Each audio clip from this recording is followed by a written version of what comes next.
নমস্কার, আমি ডক্টর সুদীপ হালদার। আমি ক্যান্সার সার্জন। আজকে যে ক্যান্সার সার্জারি নিয়ে আমি একটু আলোচনা করতে চাই সেটা হলো হুইপলস অপারেশন বা প্যানক্রিয়াটিকোডিওডেনেক্টমি। তো এটা কখন করা হয় না, যখন প্যানক্রিয়াসের ক্যান্সার বা ডিওডেনাম বা আমাদের অন্ত্রের যে পাকস্থলীর পরবর্তী যে ডিওডেনাম তাতে যখন ক্যান্সার থাকে, বা অনেক সময় পেশেন্ট প্রেজেন্ট করছে হয়তো তার জন্ডিস নিয়ে। জন্ডিসের আমরা ইনভেস্টিগেশন করে দেখা গেল যে পিত্তনালী যেখানে শেষ হচ্ছে বা প্যানক্রিয়াসের হেড যেখানে, সেখানে কোনো টিউমারের জন্য পিত্ত নিচে নামতে পারছে না এবং তার জন্ডিস হচ্ছে। তো এরকম কিছু কারণ, এবার সেটা ক্যান্সার ম্যাক্সিমাম ক্ষেত্রেই হয়, অনেক ক্ষেত্রে হয়তো বিনাইন কিছু টিউমারের জন্য এটা অবস্ট্রাকশন হতে পারে।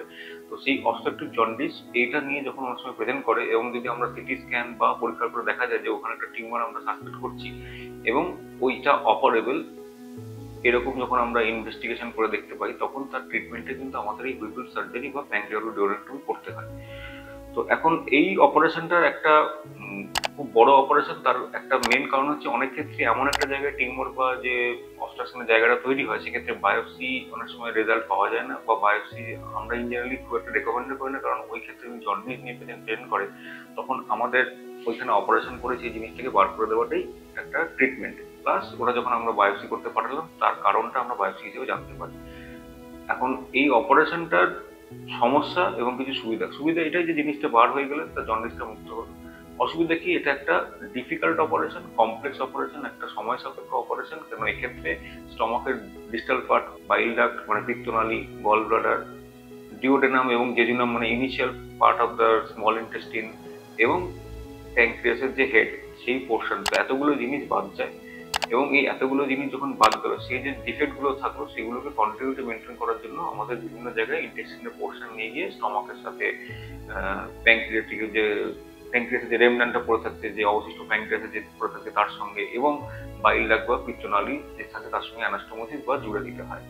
এখন এই অপারেশনটার আর একটা মেন, যে যতগুলো জায়গা আমাদের জুড়তে হয়, সেই জায়গাগুলো পরবর্তী ক্ষেত্রে কমপ্লিকেশন, বিশেষ করে প্যানক্রিয়াসের সঙ্গে যে ইন্টেস্টিন বা প্যানক্রিয়াসের সঙ্গে যে স্টমাকের যে অ্যানাস্টোমোসিস করা হয়, যেটাকে প্যানক্রিয়াটিক জেজুনোস্টমি বা প্যানক্রিয়াটিক গ্যাস্ট্রোস্টমি বলা হয়, এইগুলো লিক হওয়ার একটা প্রবণতা থাকে। এই লিক হলে তার পেশেন্টের তার একটা মরবিডিটি মানে তার কমপ্লিকেশন হলো, ওখান থেকে লিক হলো, পেটের মধ্যে কিছু অ্যাবডোমিনাল কালেকশন হলো, সেটা ড্রেন করা দরকার হতে পারে, পেশেন্টের একটা সেপসিস বা একটা ইনফেকশন থাকতে পারে, লং একটা স্টে হতে পারে, ইভেন বাস্ট অ্যাবডোমেন বা অনেক রকম পরবর্তী কমপ্লিকেশন গুলো হতে পারে। কারণ অপারেশনের ক্ষেত্রে অ্যানাস্টোমোসিস লিক হবেই না বা কোনো কমপ্লিকেশন হবেই না এত বড় অপারেশনের পরে, সেটা ওরকম ভাবে বলা যায় না। হ্যাঁ, অনেক সময় হয়তো কমপ্লিকেশন হয় না, পেশেন্ট আমরা যেরকম এক্সপেক্ট করি সেরকম 7 দিন 10 দিনের মধ্যে পেশেন্ট সুস্থ হয়ে ডিসচার্জ হয়ে যায়।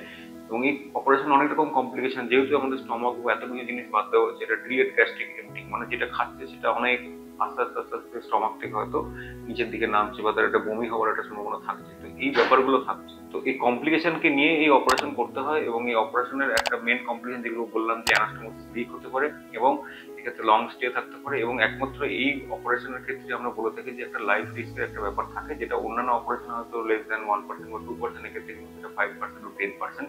এবং এই অপারেশনের পোস্ট অফ যে ট্রিটমেন্ট, পোস্ট অফ কেয়ারটাও খুব ইম্পর্টেন্ট, এবং সেই পোস্ট অফ কেয়ারটা জন্য মানে একটা খুব ডেডিকেটেড টিম এবং তাদের একটা সমন্বয়টা খুব দরকার।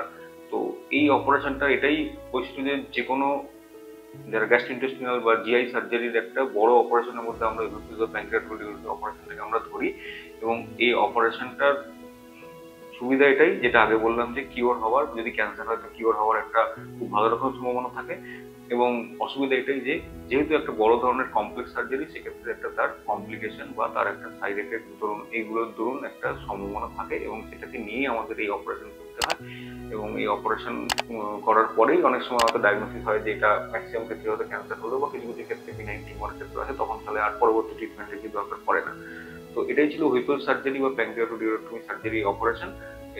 এই অপারেশন বড় ক্যান্সার হসপিটালগুলোতে নিয়মিত হয়, এবং যেখানে এই অপারেশনগুলো নিয়মিত হয় সেখানে কিন্তু তার রেজাল্ট আশানুরূপভাবে ভালো হয়, এবং তার ক্ষেত্রে সেরকম জায়গা থেকেই অপারেশনগুলো করার দরকার হয়ে পড়ে। তো এটাই ছিল আজকের এই বিষয়। এই বিষয় নিয়ে আপনাদের আরো কিছু যদি বলার থাকে ডেফিনেটলি আমাকে লিখে জানান, আমি সেই বিষয়ে আবার পরবর্তী সময় আলোচনা করব। নমস্কার।